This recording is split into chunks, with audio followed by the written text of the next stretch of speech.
sur ce qu'on raconte. Et tout le monde vit les choses différemment, donc c'est difficile de se sentir compris, surtout par les gens de notre entourage en fait. Si tu veux, moi, je vis ça aussi en ce moment et c'est pas évident parce que d'un côté on a le côté professionnel qui nous prend la tête, le côté personnel aussi, et on sait plus quoi faire quoi. On sait pas vraiment comment se réconforter. Donc du coup, c'est pas tout à fait évident.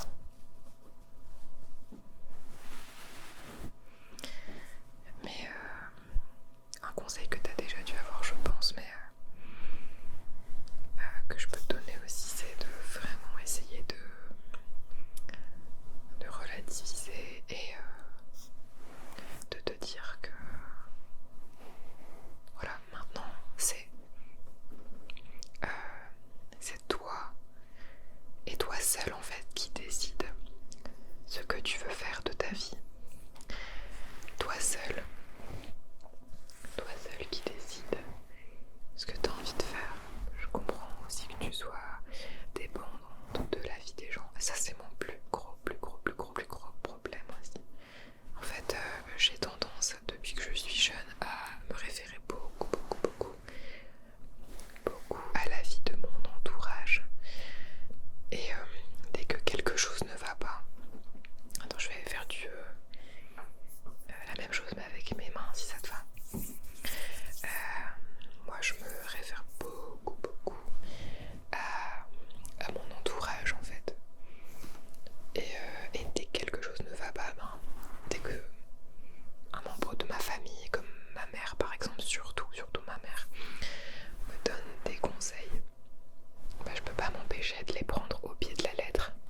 Et c'est terrible parce que du coup t'as le sentiment de te référer à quelque chose, quelqu'un. Tu mets de côté tes propres sentiments, tes propres opinions. J'ai encore énormément de problèmes avec ma façon de penser en fait. Et depuis que je vis seule, depuis que je vis sans mes parents, ça n'a pas changé. Et moi je m'attendais à ce que ça bouge en fait, à ce que ça change, que je coupe un peu le cordon. Et c'est pas le cas. Donc j'avoue que même moi, j'aimerais savoir si il est possible de s'en détacher au bout d'un moment. Il faudrait que je demande des conseils, moi aussi. Mais je pense que ce que tu peux faire, c'est déjà faire étape par étape.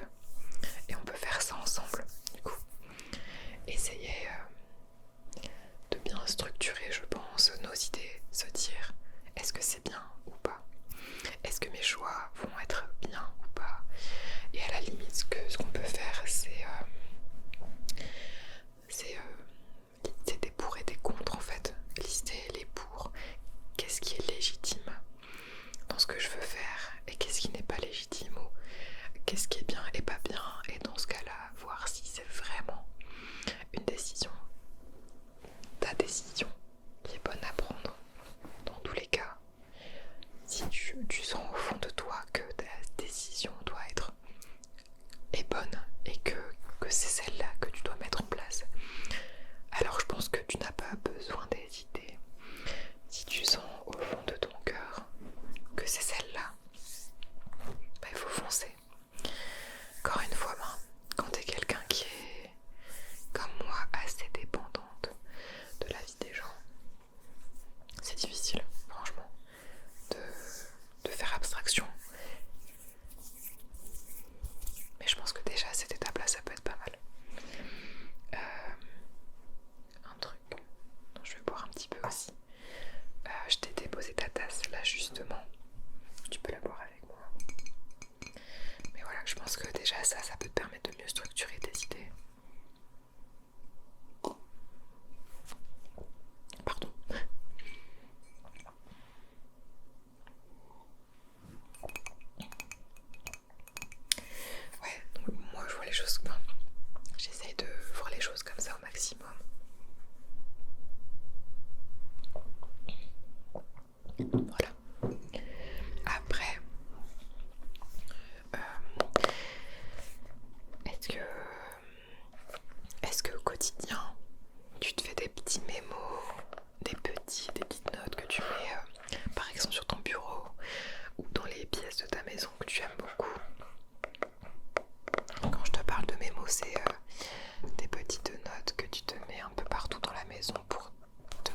des phrases qui ont du sens pour toi, des sens pour tes projets, du sens pour ta vie professionnelle ou même personnelle, vraiment des convictions que tu as toi personnellement. Je pense que déjà ça, c'est quelque chose que tu peux mettre en place dans ton quotidien et ça te permettra de renforcer vraiment tes idées et tu te convaincras de faire ces choses-là, de penser ces choses-là et voilà, ça te permettra d'être un peu plus confiante ou confiant dans ta façon de penser.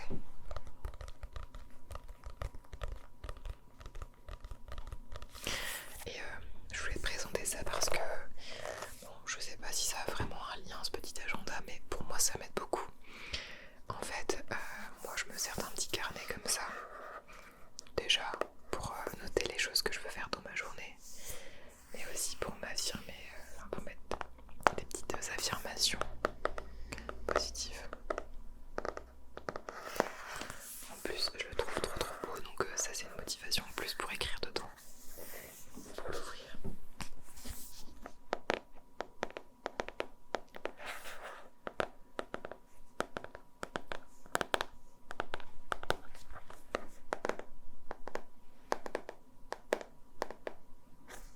T'aimes bien? Cool. T'as déjà mis ça en place aussi? Ok. Bon, ça c'est une bonne chose déjà.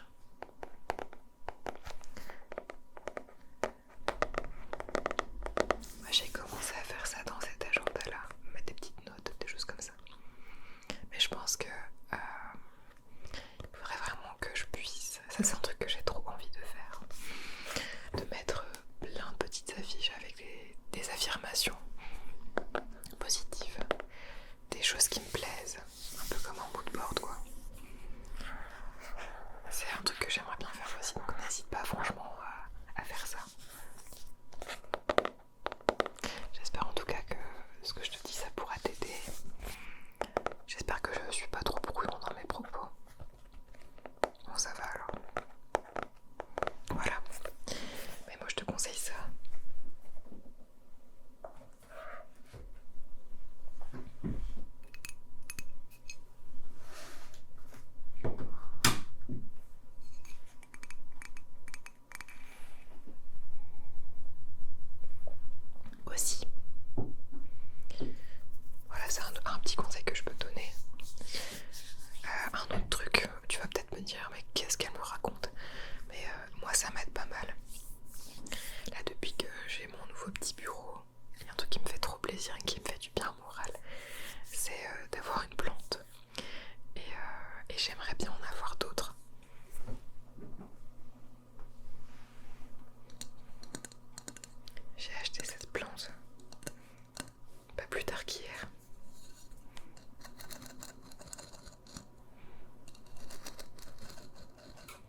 méditation, fais du coloriage. Mais bon, moi je trouve que c'est hyper important aussi de décorer le lieu qui te plaît. Parce que ça permet de se sentir bien tout simplement. Et le fait aussi de réorganiser un peu sa pièce, son lieu de vie, l'organiser, le ranger, ça permet vraiment d'avoir les idées beaucoup plus claires aussi. D'être plus clair avec toi-même. Donc voilà, je la trouve trop mignonne, donc ça me fait du bien.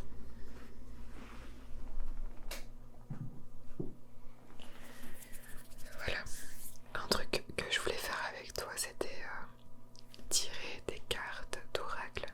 Est-ce que ça te plairait? Peut-être que ça peut te donner des conseils aussi sur les prochains jours, les prochains mois. Peut-être que tu peux avoir des conseils qui t'aideront à avancer. Ouais, ça te plairait? Ok. Bah écoute, j'en ai préparé 2. J'ai fait du tri chez moi et j'ai retrouvé 2 oracles. Alors il m'en manque, normalement j'en ai 3 en plus. Mais là bon, on va faire avec ce que j'ai. Alors j'en ai 2. 2 avec des univers très différents. Je vais t'en conseiller, je t'en proposer 2, tu me diras lequel tu préfères, ok? Alors j'ai celui-ci. Alors c'est l'oracle des rebelles sacrés. Et c'est des conseils pour vivre une vie unique et authentique. Voilà, il est très joli. Sinon, j'ai l'oracle des vampires. C'est un tout autre registre en termes de cartes et de design. Voilà, c'est un peu plus sombre. Mais je l'adore aussi. Donc voilà. Lequel est-ce que tu préférerais que je tire pour toi? Tu préfères le premier? Ok, ça marche. On va faire un petit tirage tout de suite. Ça va aller? Comment tu te sens? Ça va mieux déjà? Ok, super. Alors, donc j'ai le petit livret qui me permettra d'éclaircir un petit peu sur les réponses. J'adore le petit étui.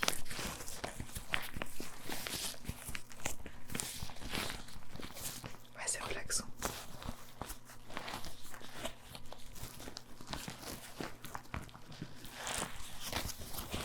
Je trouve super bien m'emballer à chaque fois les oracles.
et il s'appelle Elle sent, elle sait.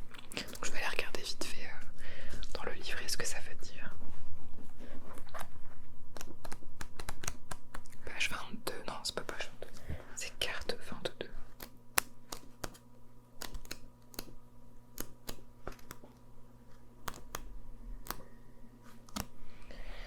Alors, moi je vais aller directement pour pas t'embêter trop longtemps avec ça. Je vais aller directement à l'essentiel.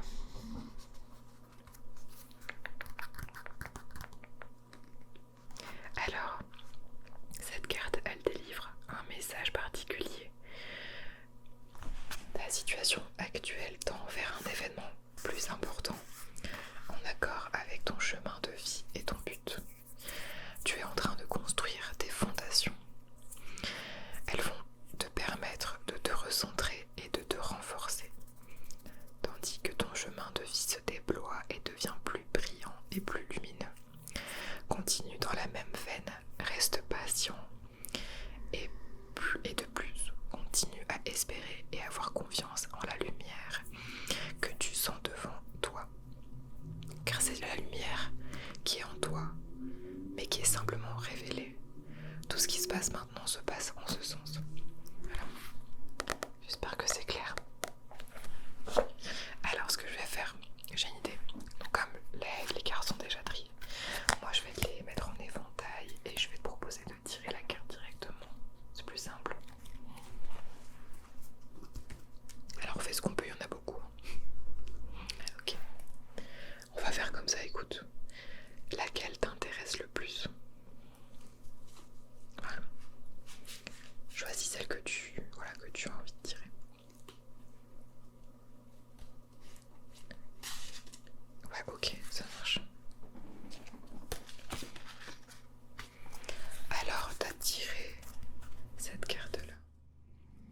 Ce qui en vaut la peine. Alors, on va lire la définition de cette carte ensemble. Et c'est assez marrant parce que t'as tiré la 22 en coupant les cartes en deux, enfin, en coupant le bloc en deux. Tu as tiré la 22 et là t'as tiré la 23 quand même. Alors, cet oracle te délivre un message particulier. Reste solide et maintiens ta position lors d'un voyage émotionnel qui te semblera le combat de ta vie. Ou peut-être pendant un événement qui aura l'air d'avoir peu d'importance. Peut-être as-tu une idée en tête qui pourrait te mener quelque part. Malgré le fait que ceux qui sont autour de toi pensent que ce n'est pas grand-chose, que ce n'est pas pratique, que c'est trop petit ou trop grand. Pourtant, ce qui t'arrive, et qui va t'arriver très bientôt, en vaut la peine. Alors, accroche-toi. Demande de l'aide en faisant le processus de guérison ci-dessous. Reste fidèle au guerrier sacré de l'amour que tu es et défends jusqu'au bout ce qui en vaut la peine. Cette carte double d'importance si tu as également tiré l'oracle Renaissance, prudence, demandez. Si vous sentez intuitivement que vous avez besoin de lire le message de cette dernière, faites-le après avoir fait le processus de guérison ci-dessous. Alors, je vais te le lire aussi, le processus de guérison. Mets tes mains sur ton cœur et dis « J'appelle le guerrier sacré de l'amour inconditionnel. Je lui demande son soutien, sa protection, son aide. Par l'amour inconditionnel, je te demande d'intervenir en mon nom afin que ce qui est important pour la lumière et le cœur soit protégé et préservé en moi et dans ce monde, qu'il en soit ainsi pour le plus grand bien. » Répétez cette déclaration au moins 3 fois. Vous pouvez également dire ces phrases plusieurs fois par jour. Pendant quelques jours, lorsque vous sentez que vous vous battez et pour vous faire entendre, je passe du ouf, désolé, pour protéger des idées créatrices, des critiques des autres, ou bien pour rester toi-même et vivre selon ta vérité dans ce monde. Vous pouvez également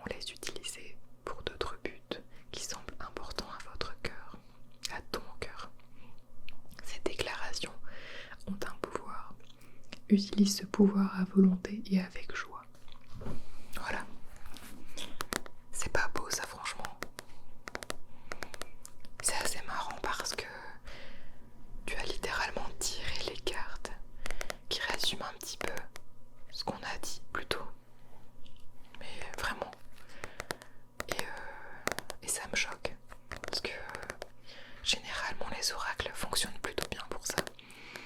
J'ai jamais été déçue lorsque je tirais des cartes, ça m'a... dans le sens où parfois les messages qu'on tire sont pas forcément ceux qu'on aime le plus voir. On n'a pas forcément envie de tomber dessus quoi. Mais généralement c'est toujours marquant parce que ça te rappelle toujours ce qui se passe dans ta vie. C'est toujours en lien en fait, il y a toujours une corrélation. Et c'est ça qui me surprend quoi. Donc voilà, c'est assez fou de voir ça. Voilà. Moi j'espère que ce petit tirage t'aura plu. Ouais. Bon bah tant mieux alors. Mais voilà, comme je te disais, n'hésite pas à voilà, recentrer tes idées, faire le pour et le contre. Te dire voilà, pour quelle raison est-ce que je pense ça? Qu'est-ce qui me ferait du bien dans ma vie? Est-ce que j'ai besoin du conseil des autres? Est-ce que je me sens perdue ou pas? Si tu sens que ton cœur te mène vers quelque chose qui est bon pour toi, si tu sens vraiment que tu as envie de faire quelque chose, alors n'hésite pas, fonce. Et si tu sens que tu es perdu, alors n'hésite pas à prendre les conseils de quelqu'un de fiable sur qui tu peux te reposer. Voilà, n'hésite surtout pas. Au moins ça te permettra peut-être d'obtenir des informations auxquelles tu n'aurais pas pensé auparavant en fait. Et qui pourront te permettre de créer tes propres idées, tes propres convictions. Voilà. Ça va te permettre de te forger. Moi c'est le conseil que je peux te donner. Et n'hésite pas aussi à décorer ta vie. C'est quelque chose que je veux vraiment faire, décorer ma pièce de vie, où je passe le plus de temps. Ça va beaucoup m'aider je pense. C'est motivant et ça te motive pour toute ta vie, pour ta vie personnelle, professionnelle. Moi pour mon cas ça va me motiver pour les deux, je l'espère. J'espère en tout cas que tout ce que je t'ai expliqué c'était pas trop brouillon. Voilà. Je le fais pas souvent mais bon. Ouais, ça t'a plu? Bon, bah tant mieux. Bah écoute, avant que je m'en aille, je peux peut-être encore te faire un petit peu de face touching ou de pinceau. Je sais que t'aimes bien donc je peux t'en faire encore un petit peu jusqu'à ce que je m'en aille. Ok.